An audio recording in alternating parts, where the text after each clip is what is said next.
Welcome. Thank you for being here today. Everybody, you can see it, Matt? It's starting to show. Yep, there it goes. It's up there now. Terrific. Thanks. All right. My name is Jackie Stutter. I am a STEM counselor in the Center for Student Success. Thank you for joining us for our resume writing workshop today. We're going to go over some basic resume requirements at this point, and then we're going to provide some Q&A after I go through the slides, and then we will discuss actually setting up times with each of you individually if you are interested. Excuse me.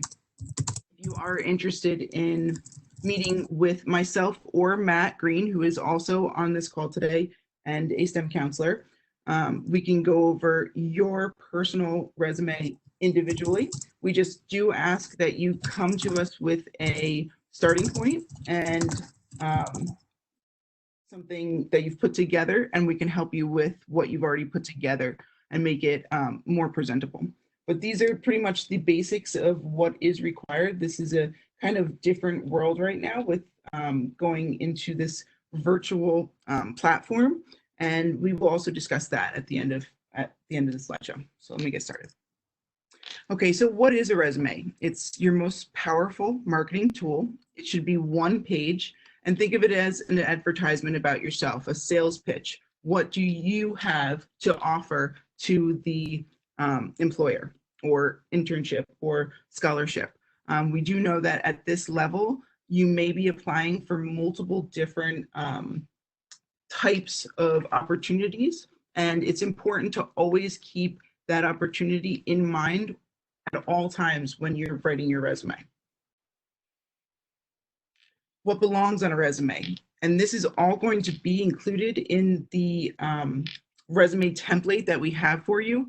You will delete and add as necessary. All of these different components are present in the template, but if something does not pertain to you, you should just delete it and not try to include something that is weak or you don't have real, information to put there. So it's your name, your contact information. Your objective is optional. We'll talk about that. Your education, skills, work experiences, which are both paid or unpaid, community service, leadership roles, professional affiliations, clubs and organizations, and accomplishments, awards, and scholarships. And this is super, super important. What does not belong? Personal details such as your age, ethnicity, or a picture. You should never use funky fonts or colored text, even if you think it would add or highlight something, or if you feel like it kind of identifies you as an individual. It's not appropriate in any circumstances.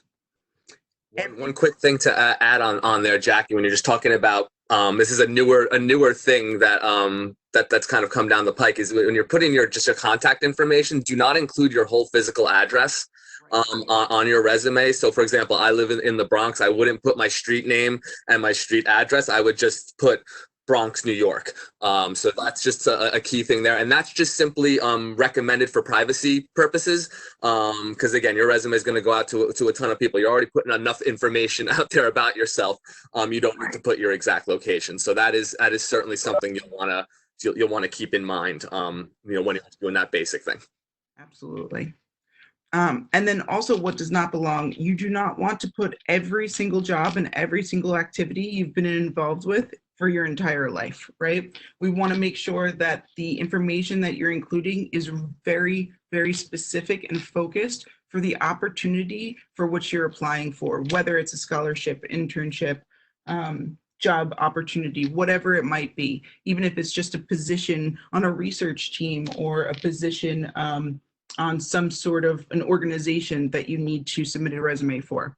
Make sure that everything you're including is targeted.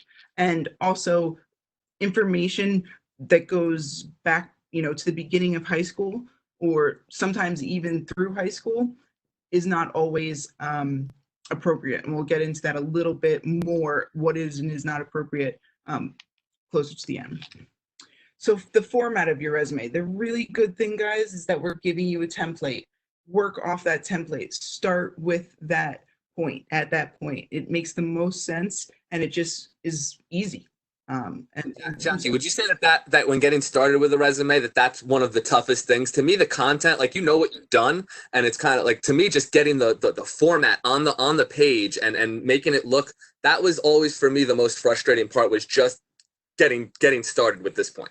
absolutely. So we're already putting you literally at a very good point, and it's a really actually very professional, and it's a very good template. If you haven't seen it already, it was with the link. It was underneath the link for today's event, but I will also be providing it to each of you via email with this with this PowerPoint, as well as some other informational sheets that we'll go over in a minute. So Sorry, and Jack, keep in mind for those who are watching this as a recording, you can always just contact us for that. For that information as well. If you wanted to email us, we'll have that. Our contact information is there. You can contact us for any of this too. absolutely. And Matt, can they see your chat still? Could you put our emails in there? Yes, I just put mine in there. I'm putting yours in there as well. Thanks so much. So a couple things about formatting your resume that you may not think are a big deal, but actually just show professionalism, and also that you're organized and have thought through some aspects that other applicants may not have. So very simply, you want to save the actual Word document as last name, first name, underscore resume. And you also, after you save it as a Word document, you do want to PDF it. It's very important that when someone opens your resume, that it can't be edited. They can't by accident press the return key, and now there's multiple spaces in your resume, and all of the hard work that you did formatting is all completely thrown off, and it looks messy. So that's super important to PDF before you send it out. So the simple and consistent formats with a serif font. We suggest Times New Roman, Cambria, Garamond, or Georgia. You also want to use bullet points to provide specific details, and list experiences in reverse chronological order, which confuses a lot of people. You just put the most recent experience or anything that's currently going on for you first, and then go backwards through time. So what was your position before the current position, and so on and so forth. Sometimes it won't be that much, but you should always start with the most recent or current first at the top of your resume. So your contact information, this is a super big one for the resumes that I've seen recently. You really want to use a professional email address, not your cat lover at Hotmail or BB fan or something like that. You want to either use your Bergen Community College email, you want to use a Gmail account that simply states your name, or something that's professional. Please, it's the first literal thing that somebody might see when they receive your email. So also after or even before you send out your resumes, you should be setting up your voicemail. You should have a professional voicemail message, and always make sure that your inbox, your voice messages are not full. Be aware that unidentified callers, restricted callers could be a phone interview, so always be prepared after you send it out. You can always follow up, and because a lot of this will lead into the interview, and the resume and the interview really go hand in hand. And we'll probably end up doing another workshop down the line or on the interview side of things. So and that's something obviously we can always talk about. But when it comes to that too, there's going to be an individual aspect to all of those things. So whereas there are some kind of one size fits all things based on the type of job you might be doing, there might be other variables that go in. Exactly. And we will do more follow-ups with preparing for an interview, preparing a cover letter, different aspects of, especially in this new virtual world that we might find ourselves in for at least a few months, or a month, or whatever it might be. One of the things that is often very different per resume that I see is the education listed in the resume. So since we are all Bergen Community College students that are attending this workshop, it's going to be pretty straightforward about exactly what you need to include. And it should look exactly like this.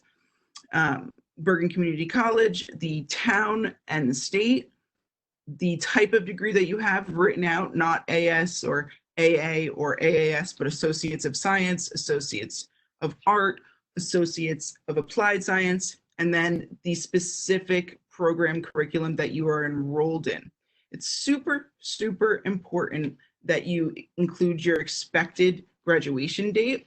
Now, don't get too held up on this because sometimes that changes and that's okay. And when it does change, you will update your resume and that's not a problem.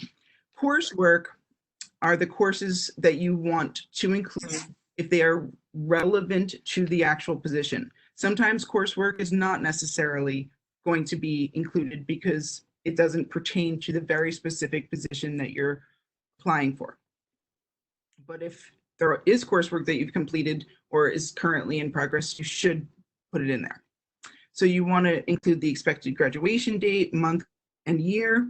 You want to include the degree. If your GPA is over a 3.0, I would even say more than a 3.5 really is what I would include. You would include that right after the general. It says Associate of Science in Natural Science and Mathematics, comma, general. And then I would put another comma with your GPA if it's over 3.5. Coursework, okay.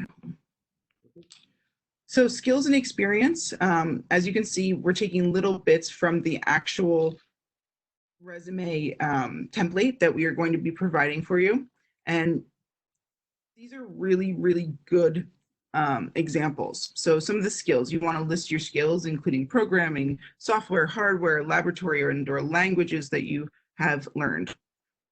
Experience. Let me just add, I just wanted to add something about skills that I see a lot of that students, that a lot of people make a mistake on. A skill is not that you're a good listener.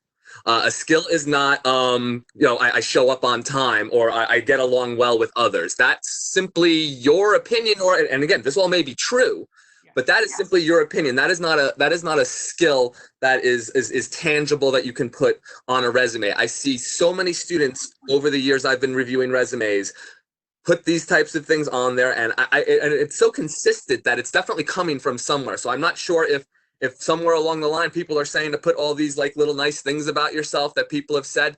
No, it's not a fact. It's not something that you put on a resume. As you can see from the slide, those are what you were talking about, different types of skills or programming. Again, language, be very careful what you're going to put, and we'll talk about that later on too, about how to put on there what type of level of language you have, whether it's fluent or conversational or something along those lines. So I just wanted to throw that one in there because it's a common mistake I see. Right. When you say fluent, you need to make sure that you truly are fluent in the language. But we'll talk about making sure that everything that you put in this resume is reflected in reality. So the two things that I would say, no matter what you are going to be including besides your education on the resume, are these two parts right here, skills and work experience. You may not, work experience may be instead community service or something else that you have done, but in general, these are the two things that you will be using. And the most important thing is to make sure that you keep each entry exactly the same in the exact same format. So company name is wherever you worked, wherever you volunteered for, whatever community service organization you worked with, and then city and state. You also want to put the first line, your actual position, whether you were an intern, whether you were a project coordinator, whether you were a research student, I don't even research, I'm not sure, but whatever your position is. Sorry, go ahead. No, I also think sometimes people belittle their own accomplishments in this too. And again, if you're watching this, you might be at various different levels of your career at this point. Some people are here at the college going towards a second or an even third career. Some people are just out of high school and getting going. That's the thing about our institution that's so great, is we have people from so many different walks of life. Don't belittle the church experience that you have in organizing events at your church or synagogue or something along those lines. Don't belittle things that you've done for the community or volunteer work or these are things that, again, if you're early on in your career, there's not going to have a lot of experience that you're going to put on there. Whereas if you are further along in your career, it could make a big difference as to what things that you might put on a resume. Exactly. And you want to, as it says, include as much detail as possible of your technical, soft, and transferable skills. So technical are the things that you learned literally hands-on in what you were doing. Soft skills are those maybe customer service skills, being able to relate to others, but put it in a very tangible way, meaning worked with faculty members, worked with departments or offices in the school or the organization, whatever it might be. And then also the transferable skills. Those transferable skills are very important because sometimes the related work experience isn't all that related, meaning they don't really correspond with the job that you are applying for, the position you're applying for. So you want to make sure that those transferable skills have something to do with what you are applying for, meaning think about what it is these people are looking for, and that is always in the job opportunity, which is something that I think we should definitely do in a separate workshop. But the job opportunity is going to say exactly what they want. Think about what you did in the past and what they want and match them. Make sure that those are the things that you're highlighting more than anything.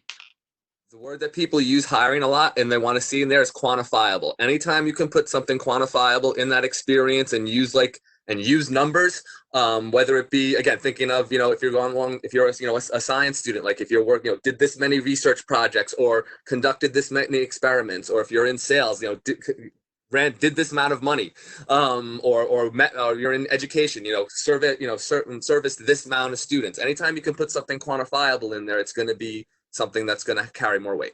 Exactly. Okay.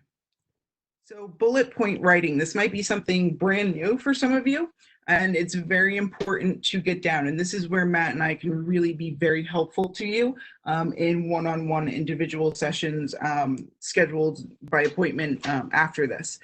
Don't use any personal pronouns such as I, me, or my. You want to start each bullet with an action verb. I'm going to be providing a worksheet with all kinds of different action verbs that are really, really helpful in alphabetical order, so that when you're getting really hung up and stuck to figure out exactly how to write this and how to phrase it, you'll have something, a tool to go to and be a good reference for you.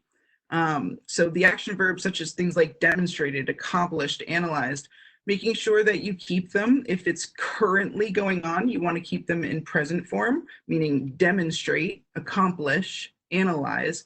And if it's in the past, the position has ended, you want to say past tense, like demonstrated, accomplished, and analyzed. Instead of weak words like helped or worked on, you really want to focus. And like I said, that sheet of action verbs is going to be a fantastic reference for you, because you want to make sure that you also vary the verbs that you use. Often we'll find ourselves over and over going towards the same verb, maybe demonstrated or responsible for, something like that. You want to make sure that each and every single bullet point starts with a different action verb, even in different positions. Once in a while, you can use the same one, but maybe twice. That's about it throughout all of your experiences. So the action verbs here, they're all in present tense, but they will be in past tense if, like I said, the position is actually ended already. But we'll get this to you via email. So the strong bullet point formula is an action word plus what you did plus an elaboration. Answer one of the following questions below. So the action word will start out and make sure that they match each other. So why were you doing it? How were you doing it? And what were the results or outcomes of you doing it? This is where that quantifying component is extremely important. Like Matt was saying, include a number if you can. If it's not quantifiable, that's perfectly fine as well.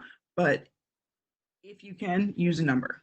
No, that's a good point, Jackie. Like, don't force it in there if it's not something that's either A, true, or B, just that it fits in there. It doesn't always. But anytime you can quantify something, it's one of the mistakes that I used to make in resumes that when I got some help with my own resume years ago, was that I wasn't quantifying enough things when I had the opportunity to do so. Right. And we don't always think of our own skills and accomplishments in that way. Typically, you can always get something, one of the bullet points for an experience into a quantifiable formula. Well, let's think about it too. Unless you're a narcissist, it's probably tough to talk about yourself sometimes. So like it can be very difficult to just, again, a lot of times people don't think that what they did, again, that's not important. I'm not going to include that. So that's why, again, sometimes having someone to bounce this off of, or even have a conversation, and sometimes you're talking out loud. I'll be working with a student and we're talking out loud. I'm like, oh, hey, well, why don't you include that, on the resume? So it can be very difficult to talk about yourself. Again, unless you go the narcissism route, then you might have too much to talk about yourself with. So Yes. But that is also what Matt and I are here for, to help you do that and to kind of jog you into some ideas of how to get those skills and experience down on paper. So we always want you to come to us with everything written out, your experience, and then we'll help you edit it into a better prepared, better looking, better presentable way. But you do want to start out with this formula. it's a great point, because you're going to be going in like, yeah, you know what, you can go out and pay someone to do your resume for you, and believe me, hey, if you want to go and do that, there's absolutely nothing wrong with having someone, pay someone to have it professionally done. But remember, you have to then go in to an interview and talk about everything that you put on that resume. So for me to come in and do a resume for somebody is really pointless. We're not here to do this for you. We're here to help you, certainly. So I'll go back and forth with students, and I know Jackie will too. Like, okay, check this revision, check that revision. Right. In the end, though, it has to be something that you're comfortable with and that you really understand. Because then I've conducted interviews where people came in. I asked them something from their resume, and they have no idea what I'm talking about because someone wrote it for them, or they didn't really put a lot of thought in it. So think of this not just as the resume, but this is really the first part of the interview. Right. Exactly. So, what we're trying to do most of the time is make irrelevant experiences more relevant by identifying those transferable skills, like I was talking about earlier. So, maybe you were a waiter at a bar and grill, and what you did was literally, very technically, you served food and beverages. Instead of just putting that, you can instead make it sound a whole lot more relevant to whatever it is, whatever position you're applying for, by saying provided friendly and professional customer service in a fast-paced environment.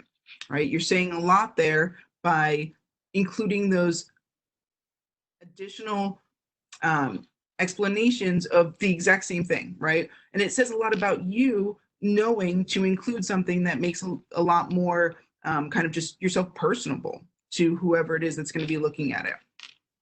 We're going to talk about in a second how important it is that literally a couple of seconds can change the difference between someone continuing to look at your resume or passing it along and looking at the next one. The activities section, this may or may not be something that you include. It's dependent on what you have been doing. You want to provide additional information about you and your interests, but you also want to list the activities in which you are currently involved on and off campus. You can include activities from high school, but only if it's within 5 years or if you're still participating in that activity. I do not want people to be including high school activities, even maybe 3-4 years after high school. But if it's something that was extremely important to you, or you held a high position in, if it's something that you can speak to in an interview, if you're asked about it, absolutely include it. It's a good kind of conversation starter. Who knows, maybe you were captain of the volleyball team and the person who's interviewing you has a daughter or son who plays volleyball or played volleyball themselves. It can always be a really good conversation starter. Okay, so like I was saying, how long do recruiters typically take? Sorry, go ahead. No, that's a good point. No, this is A great point here that you're making here with the Slack. This is super important. I mean, this is literally why we're doing this in the first place, because this is the honest to God truth of the circumstances and what actually happens. Both Matt and I have been in the situation where we are responsible for looking at 10, 15, 20 resumes for a single position, maybe even more sometimes. And this is the reality of the situation. Typically, 6 seconds is all a recruiter will take to look at your resume to determine whether or not they're going to read more or if they are going to move on to the next resume. If you're lucky. Yeah. So how do we make it past a 6-second scan? Highlighting the most relevant experiences, including relevant projects, classes, activities. I think this is a good example. When we apply for a robotics internship, you want to include intro to robotics first. Robotics competition, robotics club, robotics conference. Everything that has to do specifically and pertains in particular to the actual opportunity that you're applying for. Be specific, include important details.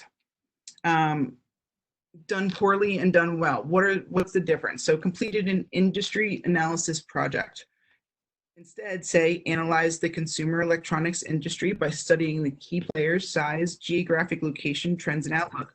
Those specific details show exactly what you did instead of just an industry analysis project. What exactly were the skills that you learned and completed during that project? Also, you want to emphasize accomplishments by using result, then cause statements. So this is super important. You increased efficiency of office environment by converting a paper-based process into an online procedure. So often we say the actual action statement first and then the result. But if you want to make sure that you stand out, if you want to make sure that you're not getting passed over for the next resume in the pile, you want to first put the result and then the cause. Quantify when possible. I guess we're pushing this one hard today, but it is important. Increase student membership by 20%. Okay.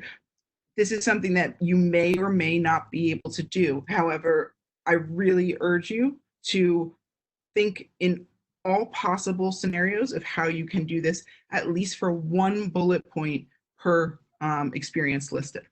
It's one of the top things that people who I've spoken to, people who I've, again, professors who literally teach classes on career services to career services professionals. I've had been very fortunate lately to work with a lot of professionals in this field over the last 5 years. And so Jack said, yeah, we're hammering this over the head right now to you. And there's a reason, because this is something that comes up time and time and time again. I can't, it's just repeated everywhere. So it has to be something that is very important. And again, I've seen it in my own experiences in doing job searching.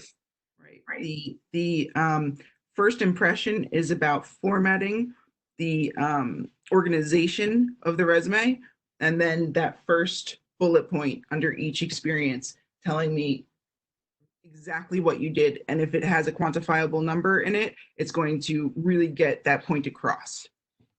And if it looks sloppy, they're going to toss it. If I take a look at it and the font's too small, I'm tossing it. Like, you know, just the amount of resumes. And again, obviously this is going to be different job to job, but if you think about the competition that's out there, and again, think about also for the job that you're applying for, think about how many other people can just be applying for this job. First, you know, so if it's a job where you need an associate's degree or a bachelor's degree, or do you need licensure, or do you need a master's degree? This is the competition that you're going to be having there too. And a lot of times that's in the hundreds and sometimes thousands, depending on, just think of something that you see posted on Indeed. So these are the types of things that you want to take into account. And all the things that you see here on the slide are great, but when in doubt too, bounce it off a counselor, bounce it off a friend, bounce it off someone who might be in the field that you're trying to get into. Because that's when, again, doing your own research on the specific field that you are applying to is going to make a difference. Again, you want to do the work, you're going to be ahead of those people who are not doing the work and the research. Yeah, and I think you just made a really good and important point. So there are times where you're going to be applying for a position where hundreds, possibly thousands of people are also um, applying. However, there are going to be circumstances where you are sending your resume to someone you know for a position that you are almost all but already in. And whether that's an internship or a scholarship, whatever it might be, right? Somebody might actually come to you and ask you to submit your resume because they want to bring you on board for whatever it is that they're doing. Remember that it's still so important to make sure that you're using all of these tips because that's the first impression a person has of you and how you put together and present yourself. No matter what, if it's hundreds of applicants or just you, and it's a really important and professional way of making sure that you come across. Okay, so how do you stand out? And Matt definitely just talked about this for a minute. You need to know the lingo of whatever the field is that you are trying to get into. Use industry specific keywords. Now, this isn't always something that we can necessarily help you with. You will need to do your own kind of research and legwork yourself. But one way to definitely know exactly what they're looking for is to include the words from the actual job description or job opportunity that you're applying to. They will very often use exactly the type of skills that they're looking for, and if you can match and identify different experiences in which you've actually completed those different skills and abilities, you want to definitely include them. I don't want you to ever force something. Don't ever want you to say that you did something that you didn't do or use a term that doesn't actually identify the work that you did just to kind of try to make it match. But if possible, you want to use the actual words from the resume, from the job description. The company may or may not use an applicant tracking system, ATS. So this is more and more common today, especially if we are doing things virtually. A lot of times, and we're going to talk about this in another workshop, but if we are doing virtual interviews, which is happening more and more right now, not just because of the current situation, but because it's just productive, it saves time, it's becoming the norm in all different fields. And that applicant tracking system is going to be looking for those keywords that they actually used in the job description. And as much as possible, you want to make sure that you use them specifically from the job opportunity that you're applying to. You also want a quick question in the chat about the size of of your type. So I know we talked about, the different types of fonts to use, but the size overall, the type, and it was a good question that was raised there. 12-point font, certainly. I mean, my resume, I have to double check mine just to look at it. It's 10.5. So certainly in that, in that range. But again, it's going to matter how much you're going to need to put on a page, where you're at in your career.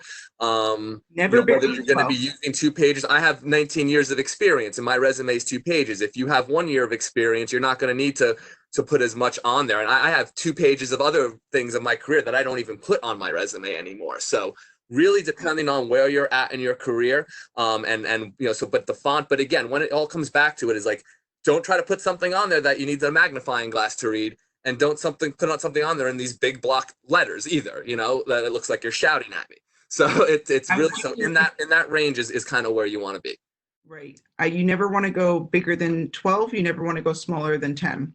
If you are going over a page at this point, you need to cut it down. You need to think truly about what is applicable and what's relevant to the position. You do not want to include, like we said, everything you've ever done for your entire life. At this point, you want to be applying with a 1-page resume. And again, like it says on font if necessary. Exactly, like it says on there, that those 3 C's really, that's clarity, consistency, and conciseness. That's conciseness. That's really what it comes down to, because you get in that 6-second window. You want to say, well, look, okay, they meet all the things we're looking for. Okay, good. Let's give them a call and set up maybe a preliminary interview from there. Oh, you don't have it, or I didn't see it right away. Oh, even if it was there, it doesn't matter. And then also remember with these three C's, and I would urge you for every single bullet point that you write to have like a little reminder to go through these three C's. Is it clear? Is it consistent? Is it concise? Remember that you do not want to write a paragraph about what you did. You want to keep it very concise to the actual, deliverable services that you accomplished. And the truth is you need something to talk about in the interview. You need something to be able to give more detail on, to elaborate on. And they're going to ask you, okay, so when you were working at so and so, what it says here that you completed a project on this. Tell me a little bit more about it, right? You want to be able to have those conversation starters. If you can't talk about it, don't put it on your resume, right? Say it again. I'm sorry. If you cannot talk about it in an interview, do not put it on your resume. If you cannot, yeah, exactly. Mm-hmm. That's again, keep it simple sometimes. So going into that kind of is the accuracy and honesty on a resume. I still remember in the last resume workshop that we conducted, we had a student who was uncertain about attending Rutgers or Montclair after she graduated in that semester. And she hadn't made the decision yet. And she kept going back and forth on her resume. So when I was looking at it, I brought it to her attention saying, where are you going to go to school? It says here two different things. And she said, well, I'm just not sure yet. And I said, well, I would either, say that you will be attending either this school or this school in the fall 2020, or make a decision before you send out your resume. Do not put one school or the other. It will look extremely unprofessional if when they're speaking to you, you've made a decision and it's not the one that you included on your resume. So even down to something as simple as that, let alone, the actual work that you did. You have to be honest. You cannot put something on your resume that you didn't do or elaborate to the point that is false, okay? Your education, your employment history, the titles of your jobs, the dates of your jobs. Now, I know that this is a very tedious thing, but keep in mind that when you verify the dates of positions that you had or held, you're not going to have to do it again after this. You're going to always have this initial resume, which you can refer back to for those dates. So the job of going and being as absolutely accurate as you can for the dates. Now, I don't think you need the literal day of the month, but you want a month and a year that you started and the month and the year that you finished, unless it's in progress still. Correct. So then your references, all of your references information should be accurate. The phone number that you provide, the email that you provide need to actually reach the person that you listed as your reference. Do not include any information to contact your reference that is not 100% verified. Okay? Don't use that reference if you don't have the correct information for them. And then the application. Everything on your application, it could be included in your background check.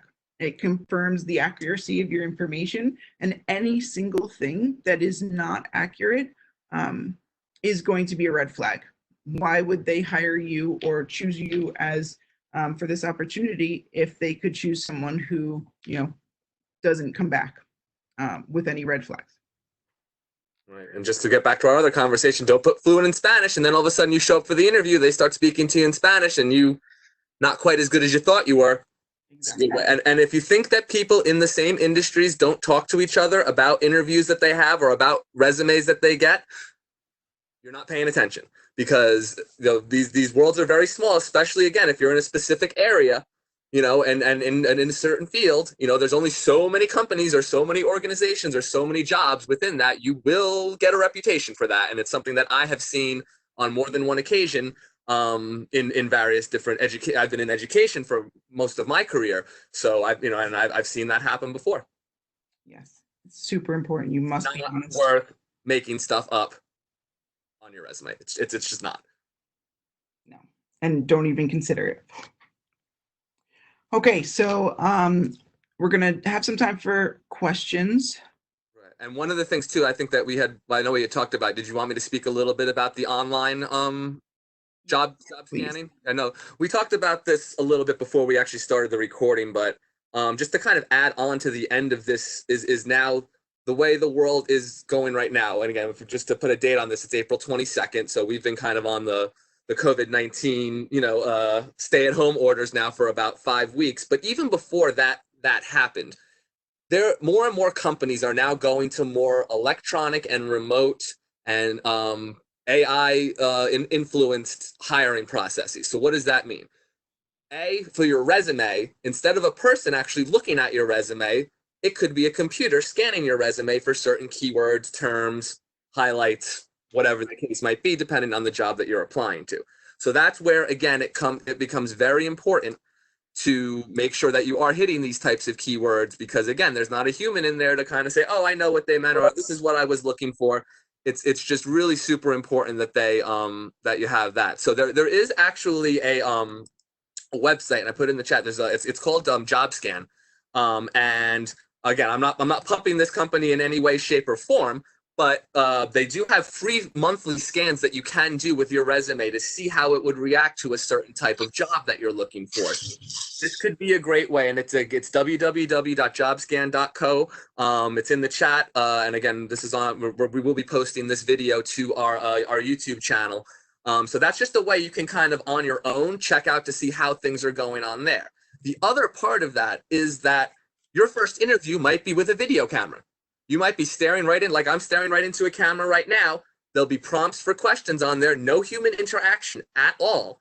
And even sometimes the AI is reading facial expressions and what you're actually saying in there. So it might not even get that a human's looking at it. They might be looking at a transcript or a recommendation from a computer program, as sick as that is. So it's just very important to keep these types of things in mind and be prepared. And as we go down the line, like we mentioned, we're probably going to do an interview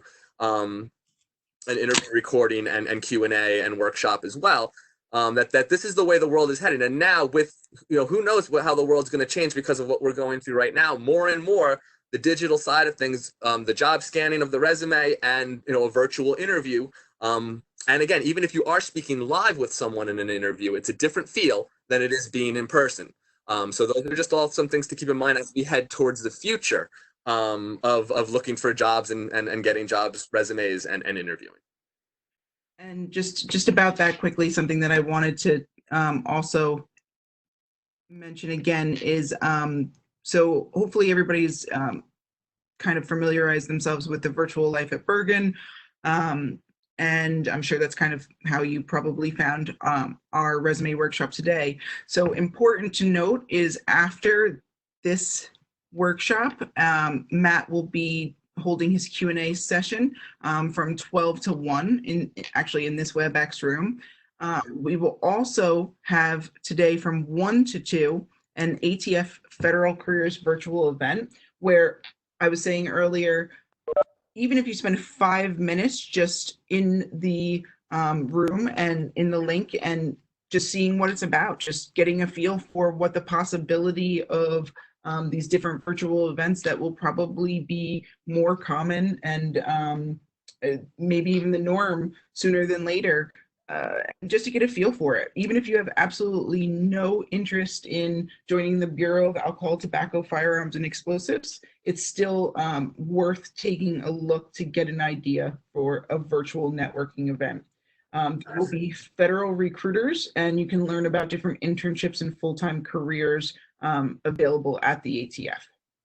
And again, doing your research on the different types of companies, right, and seeing what they want. And again, even if it's just doing it for some practice and sending out your resume, one of the things that, again, career service professionals tell me all the time is, again, we have all of these rules and ways to kind of get your resume looked at and templates and things to kind of go by.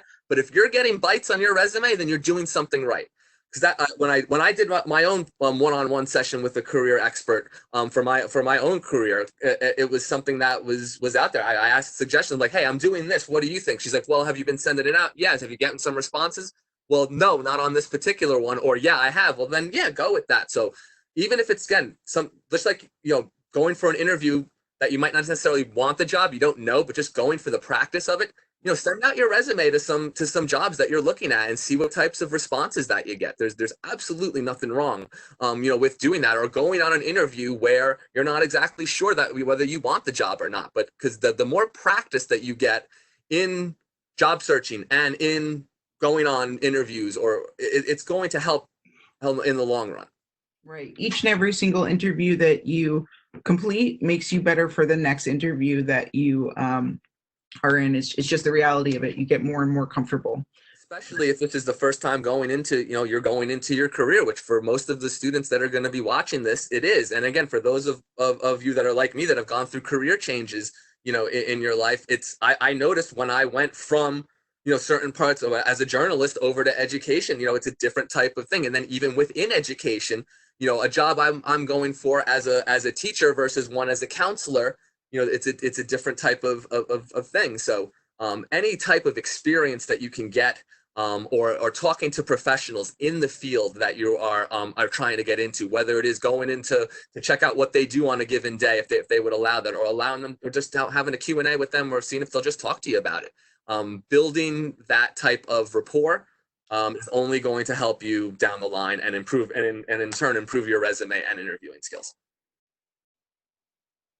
All right. So I want to just see if we have any questions. I know that the chat's been going on, but to see if there's any questions for us right now before we finish up. And obviously, if you guys are watching this on the recording on the YouTube channel, you can certainly email us, any questions that you have, and we're happy to help out there. And if you're on mute right now and you have a question, you can certainly ask one or put it in the chat.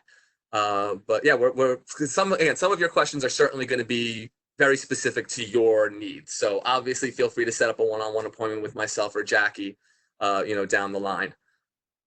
And also to contact us if you would like the resume template or the action verbs reference sheet as well, if you are watching this afterwards and it was recorded. Absolutely.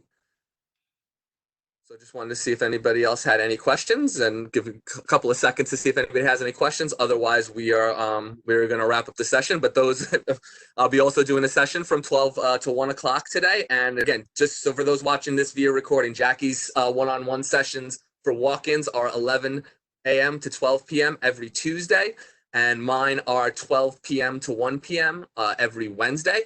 And you can always check the Bergen website for any details about all the other great events that we're doing for virtual life here at Bergen. All right, guys, thank you so much.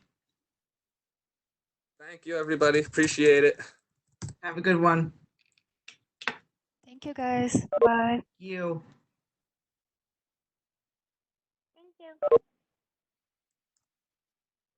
That should stop the recording. There you go.